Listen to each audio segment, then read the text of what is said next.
G'day and welcome to Down Under Sports, where we talk all things sports related, just down under. I'm your host, Christopher Spreezy, and I'm joined by my tennis companion, my tennis analyst, and my good friend Harry Manaras. Chris, thank you for having me on yet again. Thanks for coming on the show again, mate. No worries, anytime. Looking forward to discussing a big 2019 season and reviewing it and the ins and the outs of what happened and what could have, would have, should have. So it's basically a review of the 2019 season. Yes. And in a few weeks we'll do a 2020 preview, is that right? That's correct. So in a fortnight we'll also be doing a 2020 preview of the ATP season, where we give our audience an insight. For the 9 Masters, the 4 Grand Slams, the ATP World Tour finals, our predictions. Hopefully they're a little bit better than our Nitto ATP final predictions, but it'll be good fun to sort of analyse the season. And then, of course, in a month, 4 weeks from now, we're off to Brisbane for the ATP Cup. Can't wait. So can't wait for that. But let's get straight into the action and cut straight to the mustard, Chris. So we've got a couple of segments that we'd like to dissect the 2019 ATP season. Starting off with, Chris. So we're going to do our top 3 matches of the year, Harry. Yes, absolutely. So we'll go with your third best match My of the year. third best match? Yes, Chris. Which one was yours? Medvedev versus Rafael Nadal, the 2019 US Open final. What a match. Okay. So, Nadal, they've had some great battles. They have. And just for our audience as well, myself and Chris, we didn't discuss this during the week. This has just been literally done within the last half an hour before we started recording. So there's not been, Chris, what are your answers, what are mine? This has just been literally just off the top of the head. So definitely. You've gone with Nadal, Medvedev in the US Open final. 7-5 in the last in favour of Nadal. What a match that was. What a match. So if you remember a few rounds earlier, Medvedev got into the crowd, they were having a bit of... they were booing him and he was saying, I can't hear you. And then in that final, you see the crowd turn around and start cheering him and supporting Medvedev for the fight that he put on. So he was down 2-0 and he pulled his way back into the match. Yes. And in the 5th set, it was just crazy. It was absolute scenes. It was a New York crowd and everyone was going nuts. And the quality of tennis was very, very high. Oh, it was phenomenal. And if memory serves me correctly, Chris, with that one, Nadal took the opening 2 sets. Correct. And when you're 2-0 down against Daniil Medvedev, it's when you're 2-0 down to Rafael Nadal, being in Daniil Medvedev's shoes, that's absolutely phenomenal. I mean, he's 23 years of age. It was his first Grand Slam final. Yes. Yes, his season got better and better as the year progressed, but 23 years of age against at the time he was a 17-time Grand Slam champion. Mm-hmm. He's now an 18-time Grand Slam champion, closing in on the record. And how could you come back from that? And then to make it 2 sets all, and then drag him to 7-5. Nadal literally won by the skin of his nose. Yeah. Look, I thought when he won the full set that he'll go on and win the match in 5, but you can never count out Nadal, and he just showed how he could just turn the ship around and steady the ship. That's correct. And then end up winning the match. So Composure, correct. And Nadal's not too that's not uncommon grounds for Rafael Nadal, because take you back 11 years ago, the Wimbledon final, took the opening 2 sets to Roger Federer, dropped the next 2 sets to Roger Federer, was probably going hammer and tong. There was nothing much to separate him, and he lost 2 championship points in the 4th set, lost a 3rd championship point in the 5th set. Still found a way to win after that rain delay. I think that was pitch play conditions. That has to be the greatest match of all time. I think it is. Man, yes. Just, what about you, Harry? What's your 3rd best match of 2019? Well, funnily enough, I had Nadal Medvedev as well. However, not the US Open final. I had the round robin of the ATP World Tour finals, the Nitto ATP World Tour finals. So, what a storyline! There were so many sort of what ifs, what could have, would have, should have, what if Medvedev wins, what if Nadal wins, what if Djokovic wins, just based on the season that was and that tail end of the season. For Rafael Nadal to be 5-1 down in that last set, come back and pinch it. The scoreboard read 6-7, so Nadal lost the opening set in a tiebreaker to Medvedev. He then won it convincingly the second 6-3, and then he came back in that last set 5-1 down to win it in a tiebreaker. With match points. Facing down the barrel of defeat. And Chris, although Novak had one more game to play against Federer to see if he was going to progress, he was really chasing his tail for that number one spot, and that win there cemented his year-end number one spot. So huge match. To be on the, you're back to the wall stuff, on the brink of defeat and maybe losing your number one spot, to come back to me, and I'm not really the Rafael Nadal's biggest fan. I know you're more of a fan. I love Nadal. I appreciate his excellence. I love his style. I love the left-hander. You know, I love everything about Rafael Nadal. But yeah, look, he's just been. It was just a phenomenal match. It kept me glued at the edge of my seat for. Definitely. Well, I think he just. It's the never say die attitude. Like, yes. He was down 5-1. He goes, I'm not giving up. I'm going for that number one ranking, and no one's going to stop me. And slowly, you know, 5-2, 5-3. Then Medvedev has doubts. Why am I not putting this match away? I'm 5-1 up. What's happening? 5-4 and 5-all. There may be some flashbacks of pressure moments in that US Open final, which you touched on as well. So in that last set, But I honestly think Rafael Nadal is the greatest competitor the sport has ever seen. He definitely is. Yeah, he's the most mentally strong athlete. No matter what it comes to, you know, world football, NBA. I think in terms of mentality, he's a perfect 100 out of 100. No one's got a better mindset. Or a mental game than what Rafael Nadal does. Something bad happens, brushes it off, next point. Next point, correct. Point by point, slowly, he'll get back to the match, and he's never lost the match. In his mind, it's not over until the last point says, game, set, match, opponent. Yep. Correct, 100%. So let's move on to our second best matches of the year. So we'll start off with your prediction now, Chris, your second best of the year. We're counting backwards from 3-2 to 1. So my second best match of the year, Harry, was the Wimbledon final, Novak Djokovic versus Roger Federer. And my gosh, the drama. The drama. Like, I wanted Federer to win that just one more Wimbledon and say, look, you've won your last Wimbledon, you can retire into the sunset. It wasn't to be. You remember he was serving for it 40-15 up, and Novak just hits two incredible, amazing winners. And then from then, what can you say? And it's the first time ever they had the tie-break in the fifth set. I mean, we've never seen that before. And at Wimbledon. For me, I think it robbed us from some great drama, even though we had plenty of drama, but I think it could have been a match of the caliber, you know, like of the 2008 final between Federer and Nadal. 100%. I think we got robbed a bit there, but it was still a match filled with drama, high quality tennis. Yes. And you know, you got to tap your hats off to Novak for incredible fight, never giving up. But honestly, the drama in that match is something that I've never seen before. Oh, it was phenomenal. Like, I finished at about 3 a.m. here, local time in Melbourne, and it started at about 10 or 11 off the top. 11, somewhere there, and like from first point to last, I couldn't move. I didn't want to move. I'm going to touch base on that as well, that match, because it's somewhere on my list. So I'm going to go to my second best match of the year. Tell me your second. My second best match of the year, 4th round French Open. Wow.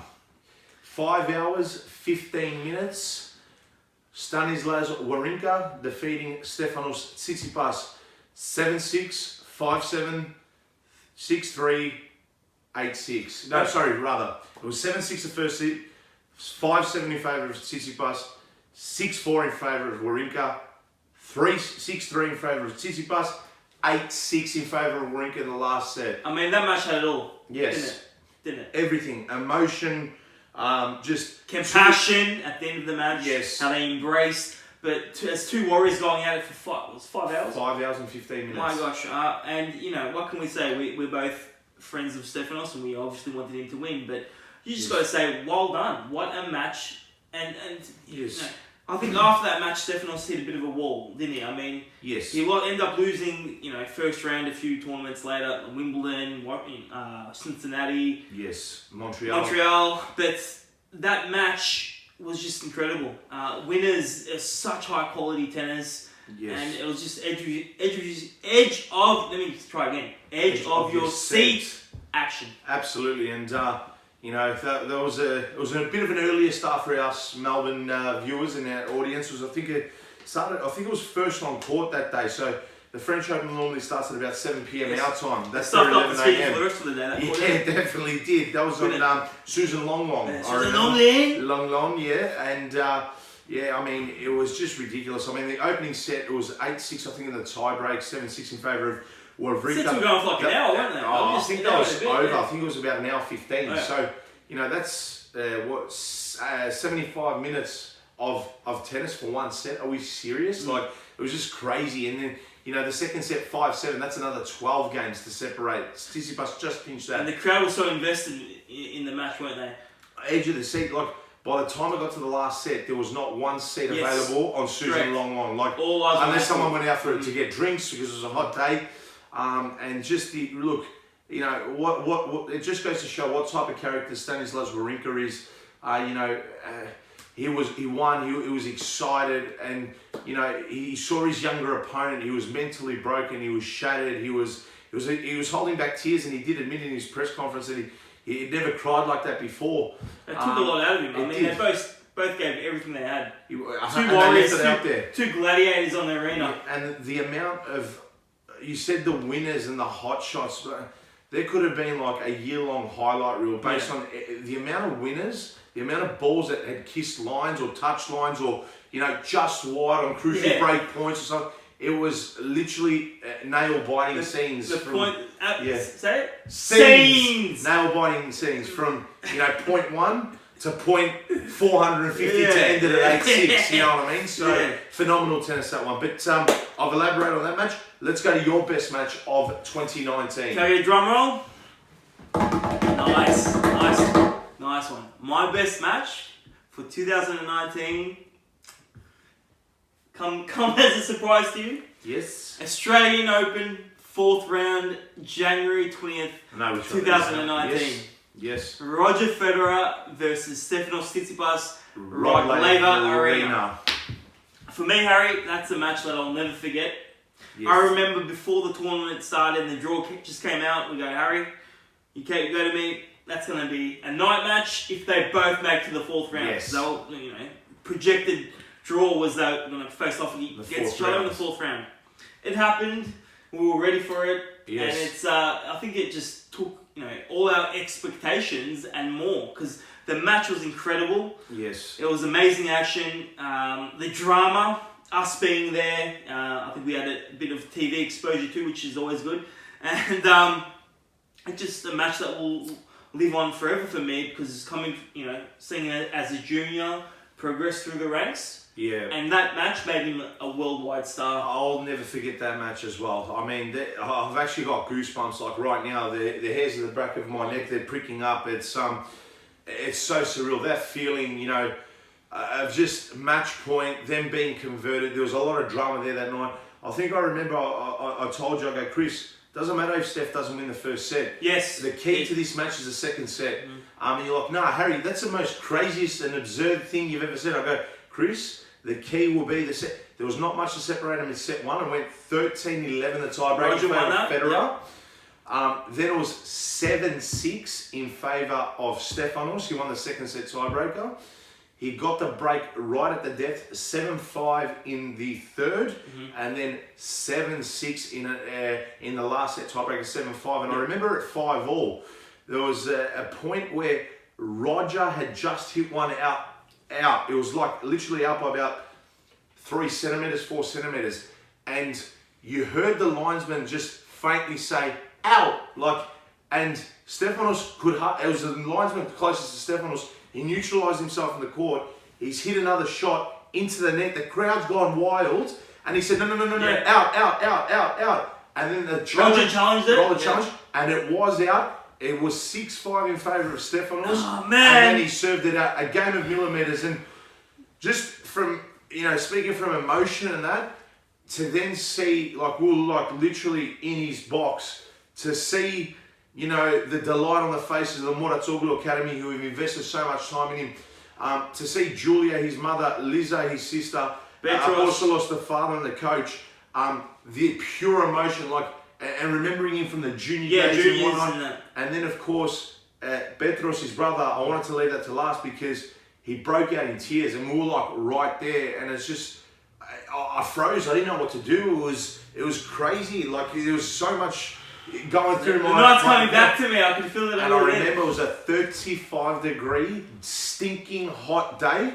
and the humidity did not go away, and it was even hotter, stinkier, and smellier inside the arena that day. It was a real sticky day. It was just incredible, and not just that, not just the emotion, the quality of tennis as well. It was little to separate both players. Definitely, just winners after winners, and the point construction was incredible. It's just, for me, a match that I'll never forget for the rest of my life. Yeah. So that goes. So you've based yours a little bit more on a personal experience, and that's totally fine. There's no right or wrong here. It's based on your opinion, Chris. So, look, I haven't based mine on personal. I've based mine on more the world of tennis. But trust me, if it was personal, that's definitely top of my list as well, 100%. So it's good how we've got both sides of observations coming in. Now, no. So what is your match of 2019? It was your second best one. So, okay. I had Djokovic Federer final. Words don't describe this match. Yes. What I say cannot describe, the pain that Roger Federer felt that day, and words cannot describe the joy that Novak Djokovic had that day to stitch up his 16th Grand Slam title. So it was a phenomenal match.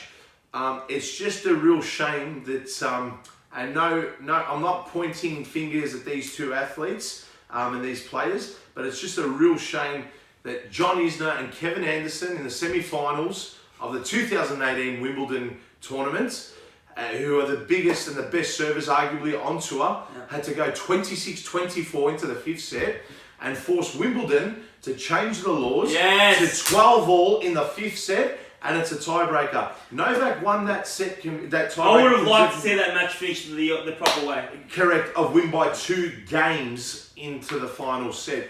And unfortunately, it's frustrating me a little bit. The Oz Open at 10-all now in the last set, it's a super tiebreak. Yeah. I mean, you look back and you think, remember Australian Open 2008, Hewitt versus Baghdadis.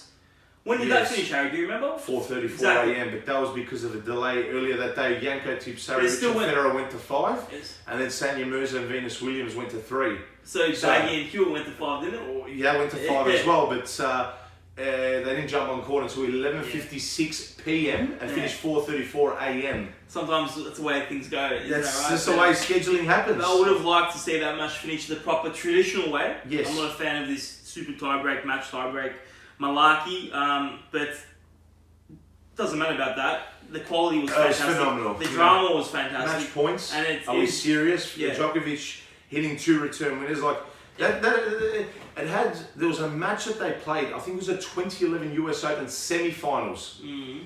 Federer was up a break in the last. He was 40-15 up, serving for it. Okay. Djokovic just hits his forehand winner up the line. He goes to the crowd. He got right behind the crowd. He was just spurring on. He hits another winner 40-all, breaks him, holds, broke him again, won the match. So I just don't know how Novak Djokovic, and he ended up winning that title. So he's just been like, that's 2 Grand Slams that could have been in favour of Federer, and they've gone in favour now of Djokovic. So I could have read 22-14, and there's no way Djokovic is catching him. Let me ask you this question. Yes. Did that match put a nail in the coffin for Federer winning another Grand Slam? Okay, I'm ruling him out on 3 Grand Slams. I'm ruling him out on the Oz Open. French. I think, the French definitely, he'll never win that ever again. Yep. Ever. If there's, I've never been more confident of anything before in my life.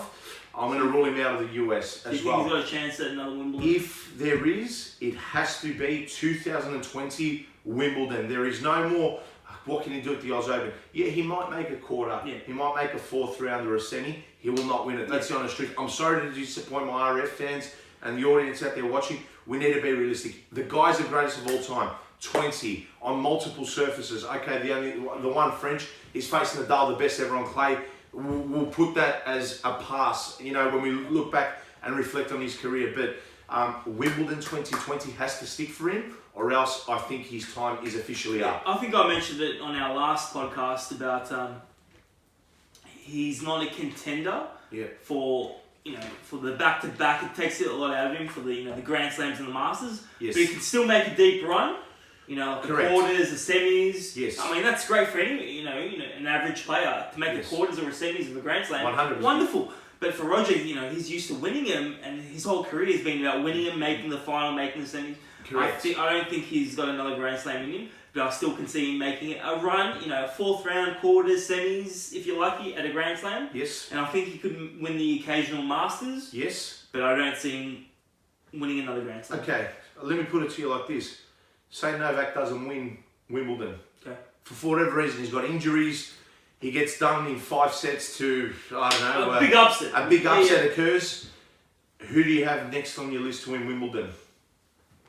Good question. I mean, is Nadal in the draw?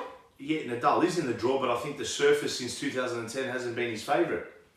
Losses to Lucas Russell in the 2nd round. He played good this year, though, making the semi. He did, but he got...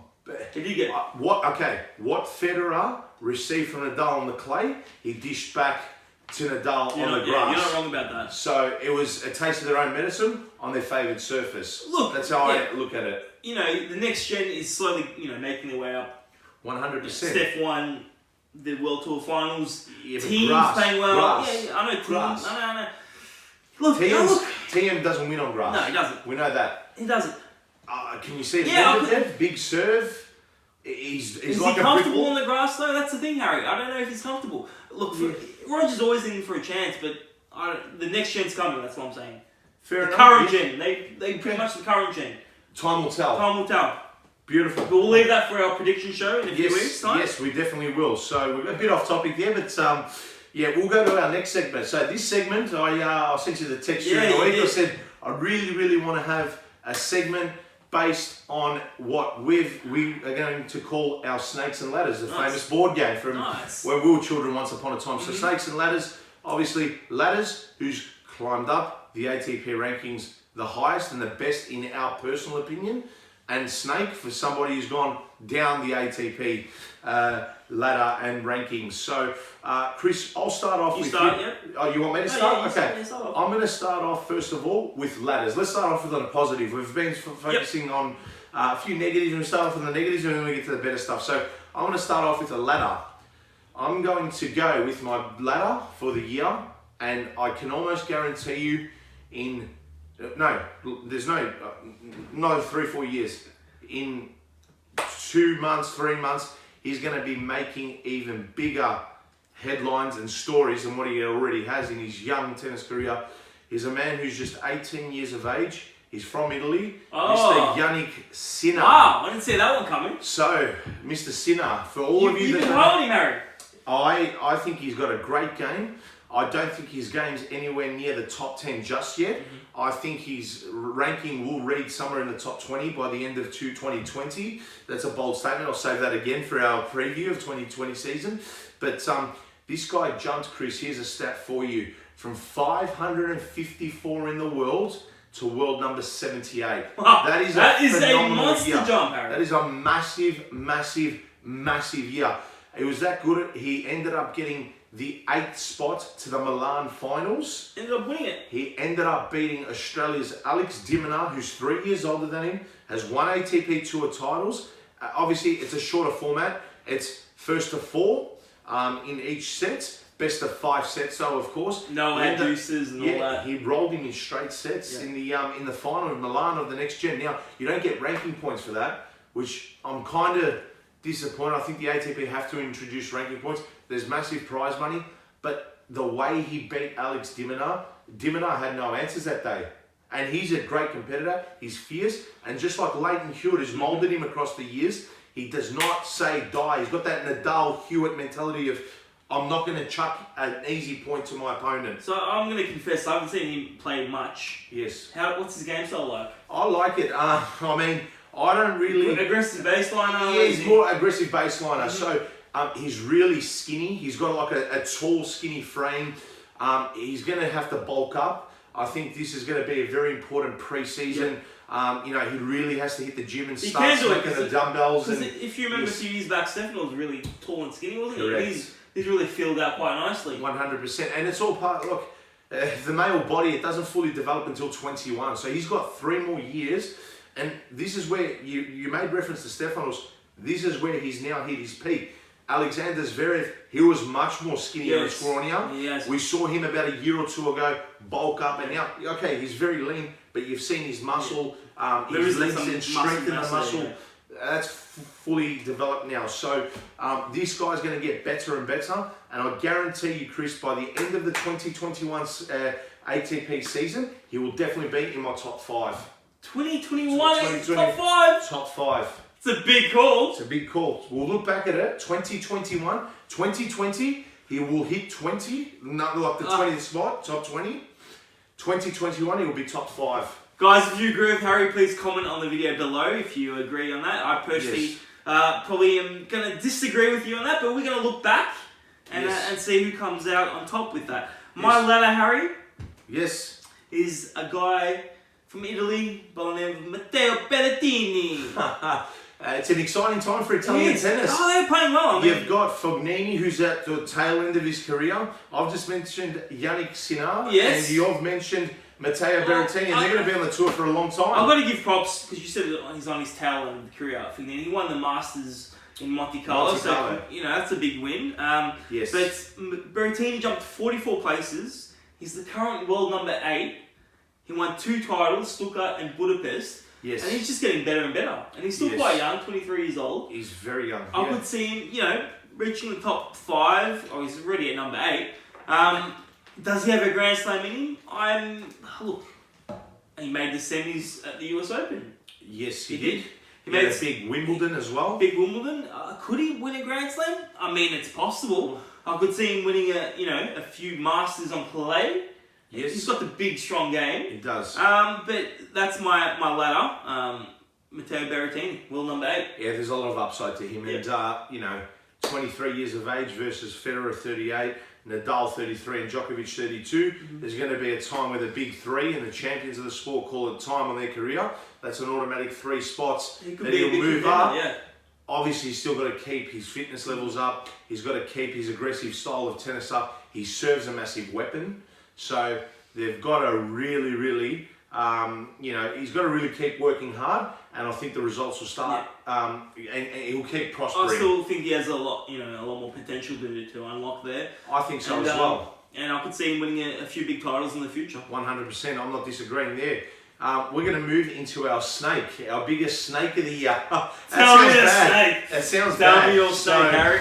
My snake, and not necessarily, I do feel sorry for him, but he did start the ATP rankings at about world number 6 or 7 off the top of my head. He's down to 91. Now, no fault of his own. Injury is a bad thing on the tour, because when you don't get to defend your points, Chris, you do know that it's very easy to keep sliding down. Now, irrespective of that, his form, won the first 250 of the year in Pune. He beat Karlovic in the final. I think I know you're talking, Yep. He then came to Australia, really didn't do much, and he's done really well at Grand Slam level. He's made 2 Grand Slam finals, Wimbledon 2018, US Open 2017. Goes for the name of Kevin Anderson from the Republic of South Africa. So this guy has got so much potential. He's towards the twilight end of his career. He's 31, I think, off the top of my head. He should have been a consistent top 10 player, similar to John Isner, who's now on the decline, obviously. He's still 15 in the world, so that's not really much of a decline by John Isner. But Kevin Anderson, he plays that similar style. I genuinely believe his form really, really dipped. And by the time it got to Wimbledon, he had to go through surgery, he had an injury. I think he chucked the towel, declared it, okay, I need a break, I'm done. I'll come back, whatever my ranking is, my ranking is. Thankfully enough, he's still in the top 100, so he gets direct entries into Grand Slams. Look, I do believe 2020, he's going to really jump up the rankings. And, if you're a seed in the early rounds of a Grand Slam, you do not want to be facing him like that. Not. I disagree with you slightly on that. I think he did fulfill his potential. I mean, he's made 2 Grand Slam finals. We can't say everyone makes a Grand Slam final. So that's a great result. And, over the years, he's slowly, steadily, improved his ranking. So I think he's done well for himself. Yes. Could he have won a Masters or so? Yeah, look, he's a big hitter, but the top guys like Federer, Djokovic, Nadal, they always seem to have the knack on him. But I think he's fulfilled his potential, but I think he'll have a bigger 2020 season. Yes, yeah, fair point, Chris. Yeah. And your biggest snake? My snake is a Russian by the name of Karen Khachanov. So this guy won the Masters, Paris Masters 2018. Yes. The last Master of the year, last year. And I personally thought he was going to kick on and have a huge 2019. He didn't. His record, his record was 29 and 26. Yes. That's a very poor record. Yeah, he didn't make just over 50% wins.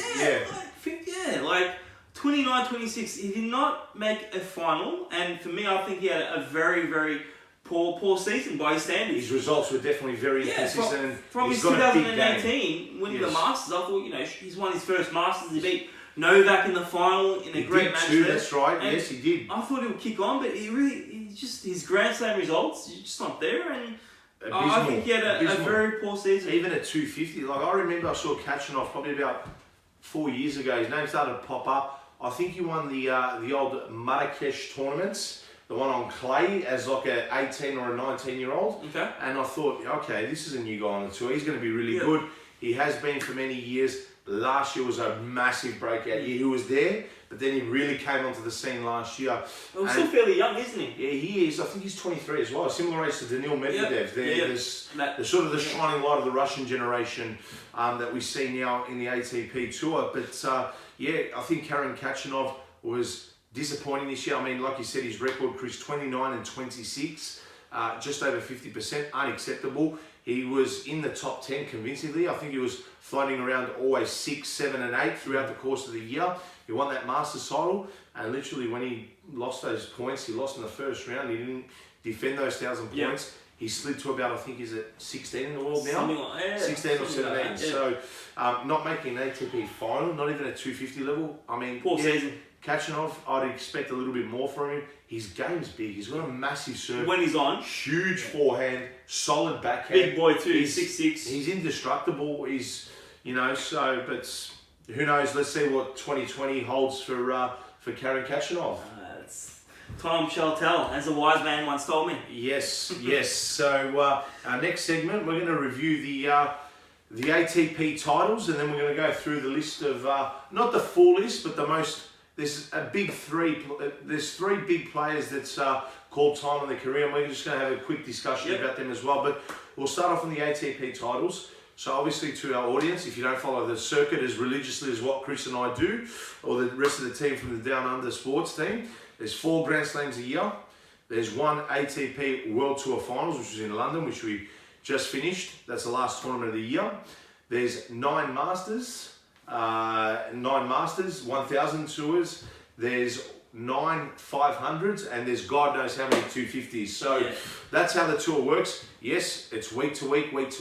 That's why we think tennis is the hardest sport in the world, but also the best sport in the world. So, Chris, a stat for our viewers. We'll start off with the Grand Slams. 4 of them split 2 and 2 in favour of world number 1 and world number 2. No surprise. Take us through Rafael Nadal and Novak Djokovic's season. Well, the Australian Open has been Novak's best tournament, hasn't it? Oh, it's phenomenal. He just literally, like, I reckon Craig Tyler's probably now engraving N Djokovic in that trophy for January. Tsitsipas, but look, anything can happen. But I remember in January, it's nearly a year now. It's 11 months. Yes. He was playing phenomenal, wasn't he? And he battered Nadal in that final. And that final was... It was 2-3 and 2. Nadal did not even come close. Yeah. Close. And Nadal didn't play bad that night. Djokovic was just up another level. Yeah, he was in God mode. Yeah, he was God beast, I reckon. Like, he was just... the angles he got on his balls, there's just everything. His backhand, his forehand. He pushed Nadal real deep. Like, Nadal was rallying sometimes right on the Melbourne fence logo where it says the Kia Moto sponsorship. So it was just crazy. And normally Nadal does that. He dictates the point and pushes his opponent back. But that was crazy. The French was pretty... there was a great semi-final match between Thiem and Djokovic. Yes. That's some drama too, yeah. That could have been... Apparently some rumours I don't want to play today. Let's leave it till tomorrow. Yeah. Because he wasn't playing too well, Novak. Look, it is what it is. We That don't could know have for been sure. in our top 3 as well. Yeah, that was another great match. So, they had a few. They had another great match at the World Tour Finals. We spoke about that. Yes. Look, French Open, we should call it Nadal Open. Because he's just going, he's won, 12? I mean, he's going to go for 13 next year. Do you reckon I'll ever re-change the name of Philippe Chatrier to Rafael Nadal? I mean, probably not, but there should be a statue of him. In 100%. There has to be. There has to be. There has to be. I mean, the guy's made his backyard, hasn't he? Backyard, yeah. Geez, he's like the king of Paris, it's fair to say. He's the king of Paris, and look... On the red dirt, of course. On the red dirt, yeah. This is another Paris tournament, but... The final's okay with the team. He didn't really have much of a chance, did he? I personally don't. 4 sets. That's the first time Nadal's dropped a French Open final set for a long time. I remember he cleaned Wawrinka in straight. The year before, who did he beat? Dominic Thiem in straight as well. 2 years in a row. Yeah, that's correct. And the fact that Dominic, pinched a set, fair play to him. I mean, a set doesn't get you extra ranking points or anything. No, but a set off Nadal play. I think Thiem. You've had a good day in the office. 100% against Nadal. Yes. Roland Garros. So you're playing great. I think Thiem will win the French Open 1 year. I agree. 100% he will. He's next in line after Rafa. He is. I think he's coming up for that. But look, Nadal, French Open goes hand in hand. Literally. So then we had Wimbledon. We've spoken a lot about that. And obviously Novak Djokovic. And then the US Open. A lot of upsets that tournament. A lot of upsets. Chris, you were there.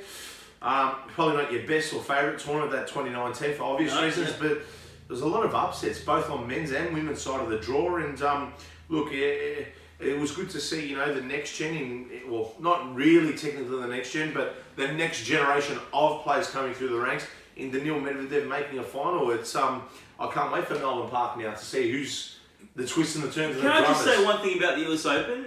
People were counting him out. He was losing first round pretty much every tournament he played. People were saying he's washed up, he's finished. I just want to give a shout out to Grigor Dimitrov. I mean, he came out of nowhere. He made the semi-final, a bit Federer. And for me, I think he just needs a special shout out because he had a great tournament after a very, very long and tiresome year. So hopefully Grigor can do some things in 2020 and continue the momentum. Well, 100% that tournament for Grigor, that's a player. I think he's working hard. I think he's looking at his social media. He's really working his backside off. I think he's gotten his stuff back finally together. He was floating around 60 and 70 at one stage this year. That US Open, I think he lost 70 first rounds in a row. Yes, and a couple again to Wawrinka. Yes, that's right. Every draw they were playing Wawrinka. Tennis memes. There's plenty of them on Wawrinka and Dimitrov, but in the first round. But ultimately, that tournament, him making the semis, that's gotten him in between. I think he's 20 in the world now, right? So what that means? Yeah, he dropped. He's going to face either Novak, Rafa, Federer, Thiem, Medvedev, Stefanos, Berrettini, or Zverev in the third round. That's not, no, really? Yeah, because he's number 20. Because when you're seed number 16, 17 to 24 rather, you face someone in the top 8 in the third round. That's gonna be big. That's gonna be a big match. I lie. Sorry, in the fourth round. It's 25 to 32 that faces somebody in the third round. Sorry. Then he's going to be facing somebody between 9 and 15 in the third round, which is going to be interesting because there's a massive difference in a Grand Slam between the third round and fourth round. It's week 1's over now. Yeah. Week 2, 90 ranking points in the third round. Versus 180 in the fourth. It doubles, I mean, if you and the prize money doubles. If you made week 2 of a Grand Slam, you're getting pretty serious, aren't you? Oh, 100%. That's when you really prize money, ranking points, media exposure, life-changing stories. Definitely. So that's pretty much it. But look, the Masters, the 5th Grand Slam as they call it, the unofficial one, Indian Wells and Miami. Thiem knocked off Federer in the final. Federer bounced back, won Miami. Monte Carlo was the next on the dirt. Monte Carlo, I've got to say something. I'm a big fan of Fognini. I know he's a bit of a troublemaker and he likes to do his own thing. But he's 5'10" like me, and if the smaller guys can make it out there, I'll give my hats off to him. So. You have his temper? Not quite. No, not quite. I'm not that crazy. It's alright. That's fine. But yeah, look, him and Nishikori, the shorter guys. It's something I aspire to be.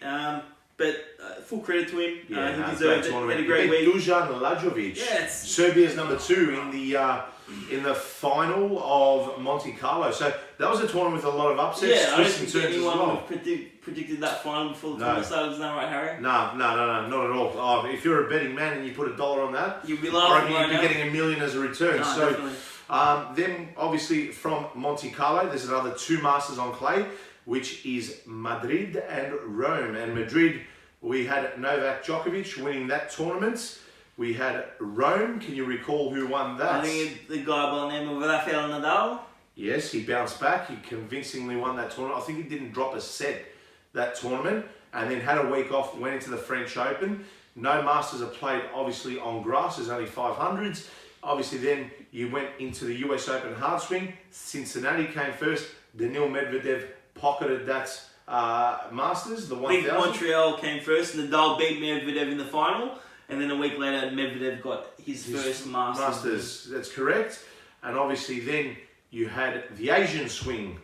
And you had another Shanghai. Yeah, Medvedev beat Zverev in the final. That's correct. So he pocketed a second Masters, Daniil Medvedev. So his back half of the year was phenomenal. 2 in a row. And then before that, obviously, we made runner-up in the US Open. And then obviously the last one was Paris.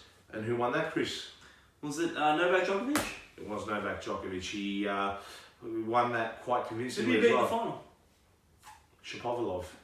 Oh, yeah, Nadal pulled out. Yes, he beat Shapovalov in the final. Yep. And Shapovalov partnered up with Mikhail Yuzny, so a new coach. Yep. And the results instantly got better. And I like that move from Dennis. He's been a forgotten one on the tour. Felix has taken the limelight. Yeah, a bit. Dennis, was, I think, the best out of the next gen. He didn't really kick on after that big 2017, did he? Hasn't. And he's changed his coach.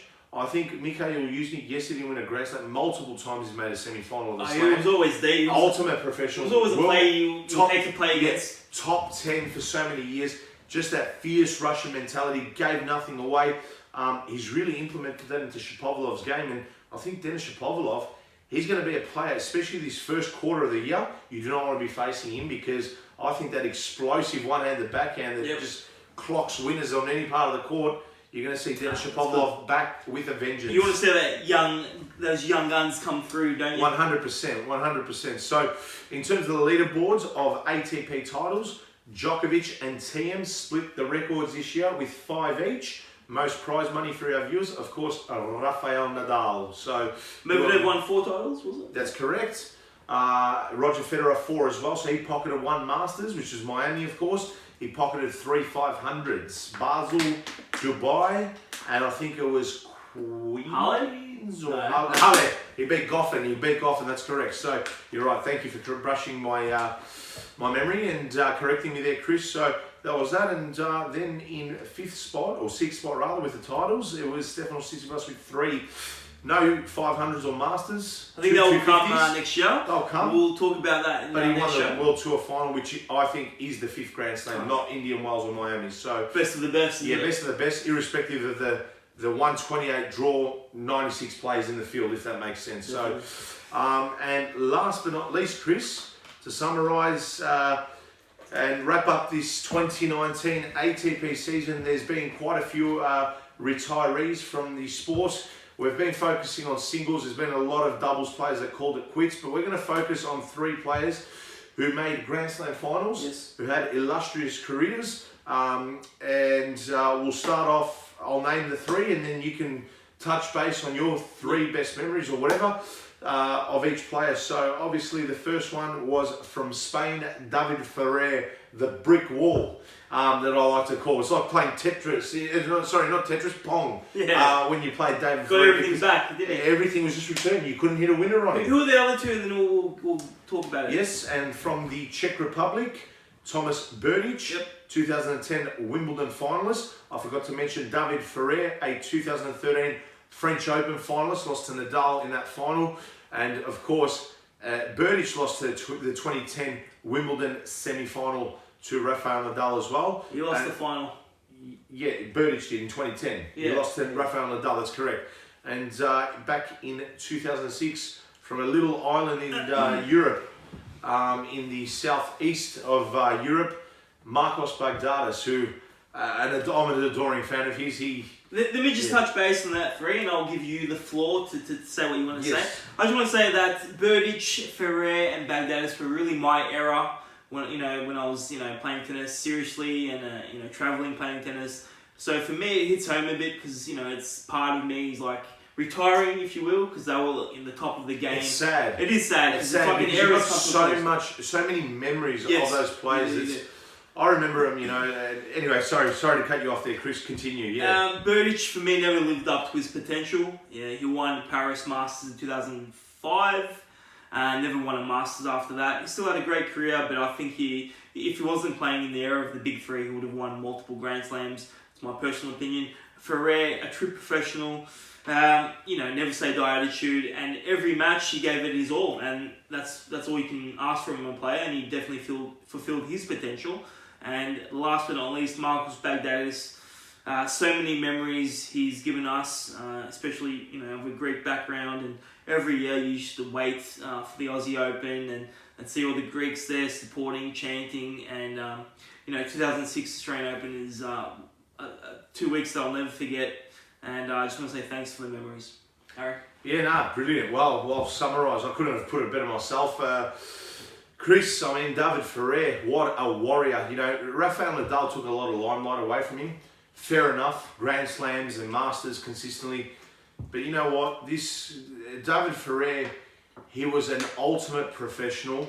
I think he's definitely not the most talented players, but he worked his ass off. He worked his backside off day in, day out. Hence why he was 36 when he retired, not like 30 or 31, and had his career.